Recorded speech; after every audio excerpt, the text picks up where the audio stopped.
Hey guys எல்லோரும் எப்படி இருக்கீங்க? நல்லா இருக்கீங்களா? இன்னைக்கு காலையிலேயே குட்டீஸ்லாம் கூட்டிகிட்டு நம்மளுடைய வாகனத்தை எடுத்துகிட்டு காட்டுக்கு போயிட்டாங்க.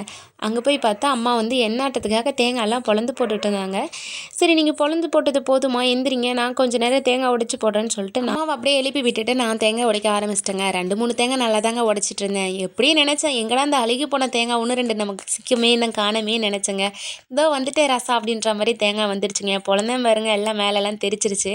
அப்புறம் என்னங்க, அப்படியே எந்திரிச்சு கை காலெலாம் கழுவிட்டு வரலான்னு சொல்லிட்டு எந்திரிச்சு போயிட்டேங்க. உடச்சி போட்ட தேங்காய் எல்லாமே ஆளுக்குன்னா எடுத்துகிட்டு போய் காய வச்சுட்டோங்க. தேங்காய் உடச்சி போட்ட கையோட வீட்டுக்கு கிளம்பி போயிட்டாங்க. நம்ம குட்டி இளவரசி என்ன பண்ணுறாங்கன்னு சொல்லி பார்த்துடலான்னு போனோங்க. அவங்க ஜாலியாக படுத்து வெயில் காஞ்சிட்டு இருந்தாங்க.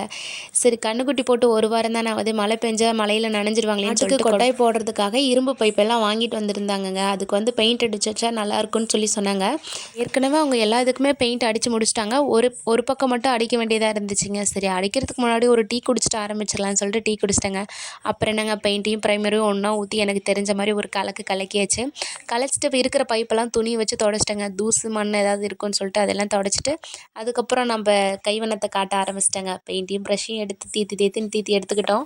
இப்படி நமக்கு தெரிஞ்ச மாதிரி ஏதோ அப்படி அடித்து பைப்பு ஃபுல்லாக வந்து பெயிண்ட் அடித்து முடிச்சிட்டோங்க.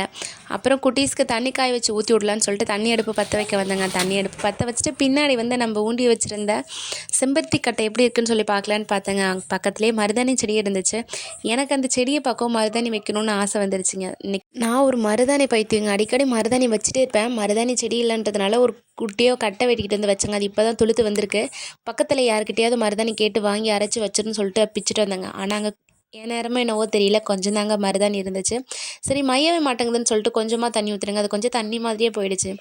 இருந்தாலும் இருக்கட்டும், எப்படியாவது ஒன்று வச்சாகணும்னு சொல்லிட்டு குட்டீஸ் 2 பேருமே கேட்டாங்க. ஃபஸ்ட்டு பையனுக்கு வச்சு விட்டுட்டேங்க. அப்புறமா என் பொண்ணுக்கும் வச்சு விட்டுட்டேன். உங்களுக்கு மருதாணி பிடிக்குன்னா மறக்காமல் கமெண்ட்டில் சொல்லிட்டு போங்க. அப்புறம் என்னங்க, நம்ம வீடியோஸ்லாம் பிடிச்சிருந்தா லைக் பண்ணுங்கள், ஷேர் பண்ணுங்கள். மறக்காமல் நம்ம சேனலை சப்ஸ்கிரைப் பண்ணிடுங்க. மீண்டும் அடுத்த வீடியோவில் சந்திக்கலாம்.